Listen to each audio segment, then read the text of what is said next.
Zap Crypto. Tous les jours, toute l'actu crypto au même endroit. Et pour me soutenir, abonne-toi et active la cloche pour ne pas manquer le prochain Zap Crypto. Bonjour à tous, comme d'habitude on commence avec le Fear and Greed Index. Aujourd'hui à 27, dans la peur, le Social Index, toujours bloqué sur Up, et le Market Order Flow, actuellement dans le neutral à 16h que j'enregistre. Je vous souhaite une bonne vidéo, c'était Zap Crypto. Alors, comprenez bien que nous sommes là au bout du bout de la pattern. Vous avez sous les yeux en temps réel le contrat futur Bitcoin. En bas du canal. Oui, alors, je positionne ici ce qui pourrait être une divergence, mais c'est promis, je vous avais promis d'arrêter avec mes divergences. D'ailleurs, une divergence en l'état n'implique pas forcément un renversement haussier, mais simplement un changement de dynamique. On le voit bien, le ralentissement. Ça vient suggérer l'importance du point, et c'est tout. Ce qui compte à la fin, c'est l'action des prix, le signal. Ici un signal, et derrière, on sait ce qui se passe. Il n'y a pas de signal, il n'y a rien depuis le début de l'année. Il n'y a que des séances non significatives au sein d'un range légèrement ascendant. Cette zone, donc c'est une zone hyper importante qu'on est en train de défendre. On voit encore que sur Bitfinex, il y a quelqu'un qui la défend massivement. Et d'ailleurs, en parlant de ça, quand on a un S&P 500, où est-ce qu'il est? Il doit être là-bas. Quand on voit un marché américain qui lui arrive à faire de nouveaux plus bas, quand on passe en weekly, et qui du coup arrive à casser ses bottoms, pour l'instant, enfin il l'a pas encore cassé, mais on arrive à aller plus bas, on a un Bitcoin qui lui vraiment maintient hyper bien. On se maintient hyper bien, contrairement au S&P 500. Le Bitcoin arrive vraiment à se maintenir. Donc c'est intéressant de voir que cette zone semble hyper intéressante et hyper importante, parce qu'elle est maintenue malgré un S&P 500 qui lui arrive à faire de nouveaux plus bas. Donc pour l'instant, le Bitcoin est plus fort que le S&P 500, sachant que le Bitcoin est un asset qui est beaucoup moins capitalisé que le S&P 500, ce qui normalement devrait le faire chuter plus quand il y a des pressions vendeuses plus importantes sur les assets à risque, mais ce qui n'est pas le cas actuellement. Donc probablement qu'on a une grosse demande cachée ici sur les 37 000 $ environ, c'est ce qui fait que le prix arrive à bien se maintenir donc au sein de cette zone de rechargement. Comme j'expliquais aux membres de mon groupe, la capitulation n'est pas forcément visuelle, elle est parfois mentale. Et j'ai bien l'impression qu'on est dans le cadre de cette capitulation mentale. On a une capitulation mentale ici. Alors, j'ai jamais expérimenté ça. C'est juste que je vois ce qui se passe, c'est que dans un asset corrélé qui perd des lots historiques, c'est-à-dire annuels, et ben notre ami Bitcoin, il a refusé d'aller vers le bas. Ethereum pareil, beaucoup d'alts ont refusé de perdre leur lot. Ouais.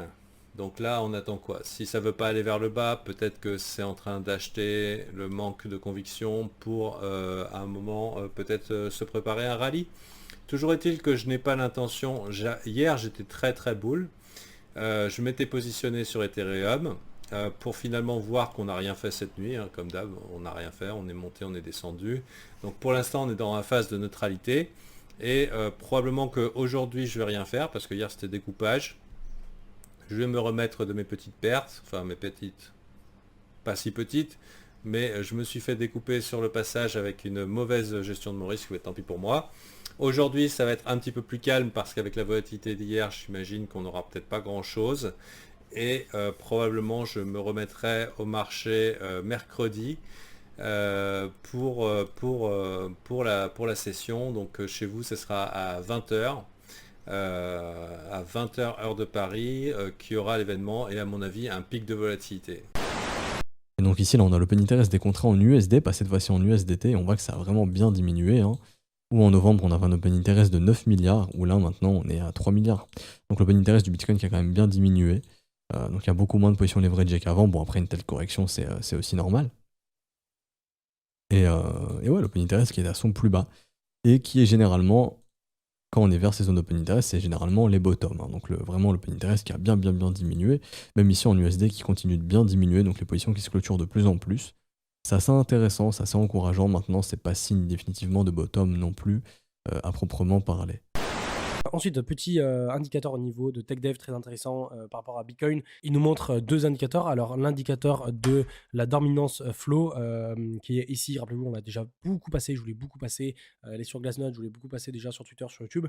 Où en gros, à chaque fois qu'on revient dans le carré vert ici, c'est très intéressant comme zone d'achat. Et ça arrivait. Alors là, je crois qu'il est en weekly, mais en daily, il me semble que ça arrivait 4-5 fois au moins dans le passé, et à chaque fois c'était vraiment des points bas de marché. Alors non, c'est peut-être arrivé que 4 fois, voilà, une ici, et une autre fois dans le passé qu'il n'a pas mis. Et ce qui est intéressant, c'est qu'au niveau de son graphique, vous voyez, c'est toujours la même chose. On voit très bien ici, point bas de marché, point bas de marché. Et du coup, là, on a une nouvelle indication par rapport à cet indicateur. Encore une fois, pas de certitude. Mais ce qui fait que cet indicateur nous donne un signal d'achat, c'est qu'en fait, ce que j'ai remarqué par cet indicateur, c'est que c'est proportionnel par rapport à la baisse qu'on va faire, par rapport à la hausse qu'on a fait précédemment. Je ne sais pas si c'est clair, mais en gros, ouais, on a fait une hausse énorme ici. On a fait une baisse énorme ici. Et en fait, quand ça commence à être proportionnel, la baisse commence à être proportionnelle à la hausse, et ben du coup, il nous met l'indication. Vous voyez, on l'a eu ici, on l'a eu ici. Et là, en fait, c'est la même chose, c'est-à-dire qu'on est monté, sauf qu'on n'est pas monté aussi fort que les anciens bull runs.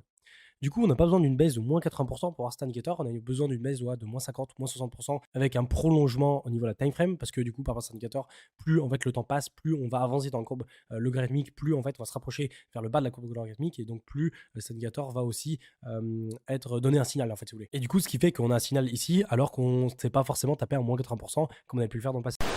Ici, la courbe de l'Open Interest à la bourse de Chicago sur les contrats futurs BTC, on est revenu tout en bas. L'engagement est revenu tout en bas, il y a une forme de lassitude. Cette lassitude prendra fin ou se décuplera avec la Fed. Après, bon, ensuite c'est un avis personnel, chacun fera comme il l'entend, mais dans le cadre d'un scénario de l'ultime frayeur, c'est-à-dire un retour assez brutal vers 25 000 $, l'autre question c'est, est-ce une opportunité d'achat de moyen long terme? Alors moi, à votre avis, si je devais partager mon humble avis sur cette question, je viens de penser très fort à la réponse, je pense que vous la connaissez. Mais ce n'est que mon humble avis. Et chacun doit garder son recul, son esprit critique. Et surtout, moi j'ai un biais. Donc, très important mais je suis certain que c'est le cas, de prendre beaucoup de distance avec ce que je partage ici.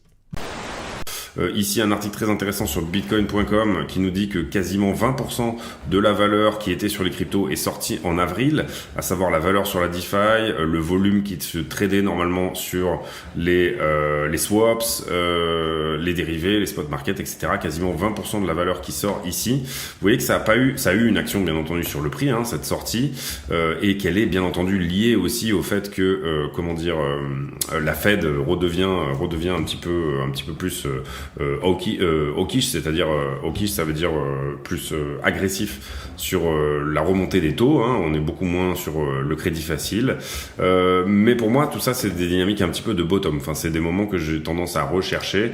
Le moment où plus personne ne s'y intéresse, c'est peut-être le moment où justement il est intéressant de rentrer soi-même. Faisons maintenant un retour sur une actualité de ce week-end avec Warren Buffett qui est un peu bipolaire sur l'écosystème crypto.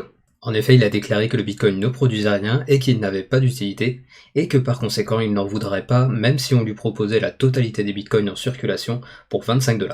Et son raisonnement est que, selon lui, le Bitcoin ne produit rien, au contraire de, par exemple, un appartement qui délivrerait un loyer, ou une ferme qui produit de la nourriture. Bref, publiquement, Warren Buffett est toujours crypto-sceptique, mais je vous rappelle qu'en février dernier, sa société Berkshire Hathaway avait investi $1 milliard dans la banque brésilienne qui se nomme Nubank, qui avait fait l'acquisition d'une plateforme de trading qui propose un ETF Bitcoin. Donc on voit que, publiquement, les positions de Warren Buffett sont plutôt radicales, mais d'un point de vue investissement, la société Berkshire Hathaway cherche à s'exposer au secteur crypto. Savez-vous quels sont les 3 pays qui possèdent le plus de crypto-monnaies dans le monde en 2022 ? Eh bien la réponse elle est simple, il s'agit du Brésil et de l'Indonésie, 41% pour ces 2 pays. Viennent ensuite les Émirats Arabes avec 35%, et puis Singapour, 3ème place à 30%. La France est très loin derrière avec 16%, elle est donc à la 17ème place de ce classement. Très très loin derrière l'Israël, le Nigeria, l'Afrique du Sud, Hong Kong, encore le Mexique. Les États-Unis quant à eux viennent se placer en 10ème position de ce classement. Parlons maintenant d'une bonne nouvelle concernant la crypto dans sa globalité. Ça va concerner l'USDC, XRP, Bitcoin, Ether. En fait, l'une des plus grandes banques d'Argentine qui va permettre à tous ses utilisateurs de pouvoir acheter des crypto-monnaies, d'acheter et vendre des crypto-monnaies directement depuis l'application centrale, depuis l'application principale, depuis leur espace client. C'est Banco Galicia. Banco Galicia, c'est vraiment une très très grosse banque en Argentine. C'est aussi intéressant que ça arrive en Argentine. On rappelle, l'Argentine, ils ont connu une inflation de l'ordre de 50% l'année dernière. Donc vraiment, je pense qu'il y a une très forte appétence pour les crypto-monnaies et une très forte... du coup, il y a beaucoup de personnes, je pense, qui vont pas hésiter à acheter pas mal de ces crypto-monnaies, que ça soit l'USDC. Ça leur permet simplement de se protéger de l'inflation en ayant une crypto-monnaie stable, ou d'autres choses telles que Bitcoin, Ether ou XRP. Donc voilà l'information concernant l'Argentine, et je pense moi qu'il va y avoir d'autres pays, d'autres grandes banques. Il n'y a aucune raison, je vous l'ai déjà dit, que les banques ne se lancent pas sur ce marché. C'est très simple, c'est vraiment hyper facile pour eux de faire ça. Il suffit de s'associer avec des exchanges qui proposent ce type de solution en marque blanche, et les utilisateurs, les utilisateurs des banques ne vont pas hésiter à acheter des crypto-monnaies depuis l'exchange, depuis la banque, parce que c'est beaucoup plus simple que de transférer à une société à Binance, à Coinbase ou autre. Il n'y aura pas de délai, ça se fait directement depuis son compte, et je pense que c'est l'avenir. Parlons maintenant des événements et rencontres de la communauté crypto en France.